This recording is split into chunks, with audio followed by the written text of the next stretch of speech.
Hello and welcome, Stand Up World, episode 14, actually 13, but because I'm superstitious and I don't go to the 13th floor on elevators because they don't have them, I'm not doing a 13th podcast. And also, traditionally, centuries ago, the earliest podcasts didn't do episode 13, so I'm not gonna. So, yeah, we got a lot of good stuff today to talk about. Things are good. I'm really excited about the opening of the Ice House in Pasadena, which I'll tell you about a little bit later, February 9th. And God, George Carlin, obviously, is everyone knows, maybe some people don't know, had the great 7 words you can't say on television. And I was thinking about this the other day. Now there are just I can come up with 7 words I can't say in the shower. I'm not allowed to say anywhere, like retard. I'm not allowed to use the word retard. That's the R word, unless I am a retard. Then if you're a retard, I think you can say whatever you want. But we showed our house and the realtor was telling us, and I looked at our bedroom and said, what a beautiful primary bedroom. I said, actually it's the master bedroom. She said, no, we don't call it master anymore because master brings up memories of slavery. And I said, no, actually the whips and chains and the handcuffs my wife has hanging on the wall behind the bed, that brings up the memories of slavery. Master actually brings up just memories of really bad episodes of Kung Fu. So settle down, grasshopper. But a pedophile, that's a new word. You can't call people pedophiles anymore. We don't want to hurt their feelings. We were calling them pedophiles and they would just stomp out of the playground. But no, they call them MAPS, MAPS, minor attracted people. Yeah. MAPS. And the government actually has to give maps to tell them where the elementary schools in their neighborhood is. And by the way, if you get a note from a doctor and you're a MAP, you can take your service minor on an airplane with you and have the little guy just sit on your lap for the duration of the flight to keep you calm. So, the other one is, I was thinking about this one. Eskimo. You can't say Eskimo anymore because you don't want to offend Eskimos. But I live in Santa Monica, California. I don't get a chance to offend a lot of Eskimos. So I'm not that worried about it, but the word is Inuit. It's like, hey, I heard there was an Eskimo down here in Santa Monica, Inuit. Sorry, use a pun, go to prison. What else? The other ones? Oh, of course, illegal alien. My wife gets mad when I forget and call someone an illegal alien, like her mother or her brothers or her dad. When they come over for dinner, I just look out the window, go, honey, the caravan's here. And by the way, my wife's family is from Sweden. So don't want you to think I'm racist. I'm not. I'm just ignorant. Oriental is one. Oriental is a word that you can't say a lot.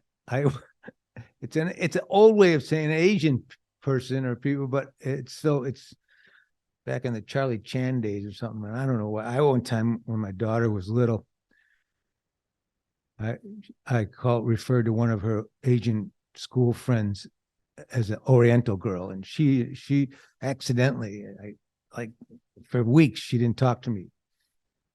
And actually, to be truthful, it was not accidentally. I was walking up and down the halls of her elementary school with a bullhorn in my hand. Would Molly Binder and her Oriental friend, Kai, please come to the front lobby? I brought you lunch from your mother. I brought a pastrami sandwich for Molly and mushu pork for the Oriental girl. So it wasn't quite so accidentally I said it. But, and I don't, I get it. Oh, there's another word, non-binary, I don't understand. I remember when non-binary was someone that didn't know how to use a computer. But I don't know. I guess you can say non-binary. You just have to know what you're talking about. You can't just tell someone, hey, you're just a non-binary motherfucker. Excuse me? Got to know what a non-binary is, and I have no idea. But I get it. I'm not whining about all this stuff because I get it. It's about not hurting people's feelings. But I grew up in Detroit, man. I was just this chubby little redheaded kid in Detroit, Jewish kid. My feelings were hurt all the time when I was growing up. And, I got over it. I remember one time I went into a hardware store to get something for my dad, and the owner just yells at me, stops me at the door. We don't allow Christ killers in here. You're a Christ killer. Out. And I just was like, whoa. So I walked out, thought about it for a minute. I came back in. I said, hey, sir, I just want you to know I just checked with my family.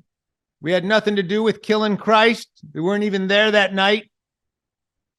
We are, however, people that have burned down about a dozen hardware stores. So if anything, we're hardware store killers.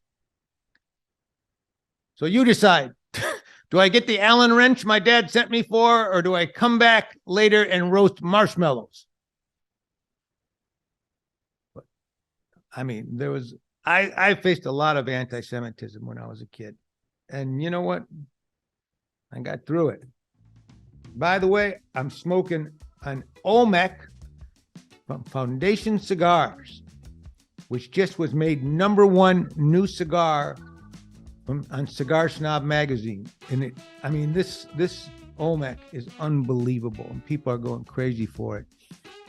So go to Foundation Cigars website, or go to your local cigar store if they sell them. If not, ask them to sell them. But Foundation Cigars has a big hit with the Olmec. It's, if you like Padron, if you like Cohiba, Monte Cristo, this is a punch. These are just great cigars. My friend Nikki Halillo runs and owns Foundation Cigars. And if you see Joe Rogan on there talking about, on his thing, smoking Joe Rogan cigars, Nikki makes those. And they're just really great. So check them out. Foundation Cigars.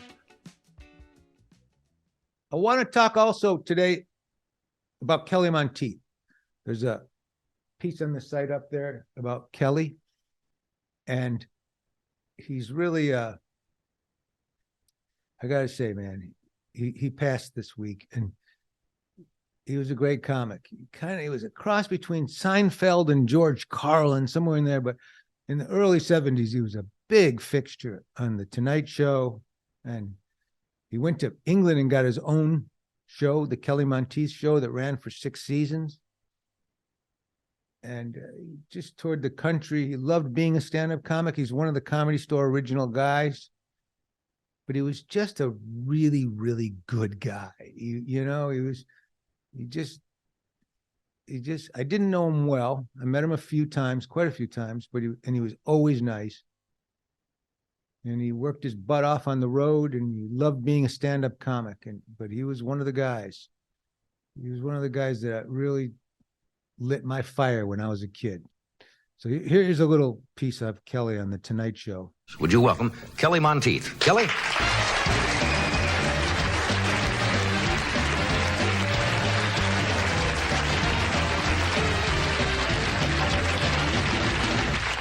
Thank you for that nice welcome. How are you all? My name is Kelly Monteith.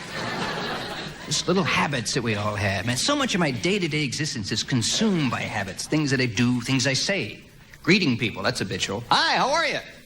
That usually gets the same answer. Fine, how are you? Fine, thank you. Now, you know something? That exchange has said so much that people don't even hear what you say.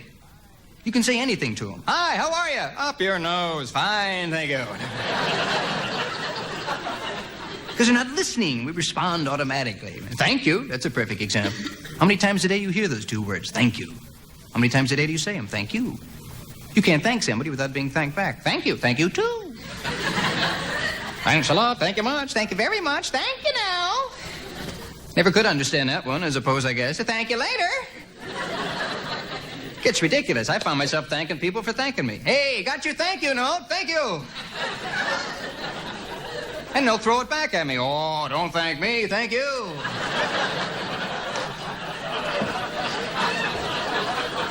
I hate to pay a check at a restaurant anymore. I go through an orgy of thank yous with the cashier. Enjoy your meal, sir. Oh, yes, thank you. It's very good. Well, thank you. Here's your change now. Thank you. Thank you. Oh, you're welcome. Have a nice day. Well, thanks. You too. Well, thank you. And then I'll walk out a door and it says, thank you. You see, it's automatic. People say without even thinking, you're fired. Thank you. We just say because we were taught to say it. It was drilled into us to say thank you. You didn't say thank you, well, say pardon me. Say excuse me. Pardon me, excuse me. Those are two more all day long. Pardon me, excuse me. Ooh, excuse me. Oh, I'm sorry. Thought you were talking to me. Pardon me. I've excused myself to walls. Excuse me. Oh, it's a wall. Pardon me. And here's another piece of him later doing stand-up. I don't know. He was playing a private event. Please welcome Kelly Monteith. How's everybody tonight? All right? I don't know about you. I've never once been to a doctor who's seen me at my point of time. Makes me sit out in this little germinal purgatory with these other suffering souls. Have to sit out there and wait and wait and wait and wait and wait. That's why you're called a patient.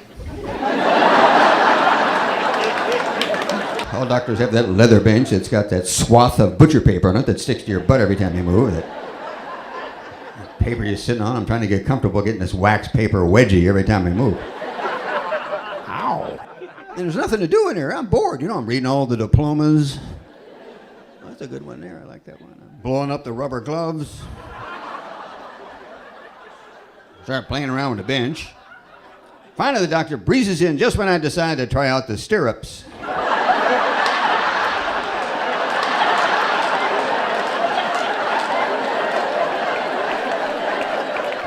I'm thinking about, I'll say about 4 or 5 generations. I think by that time, medical science would have extended the human lifespan. It'd be about 150.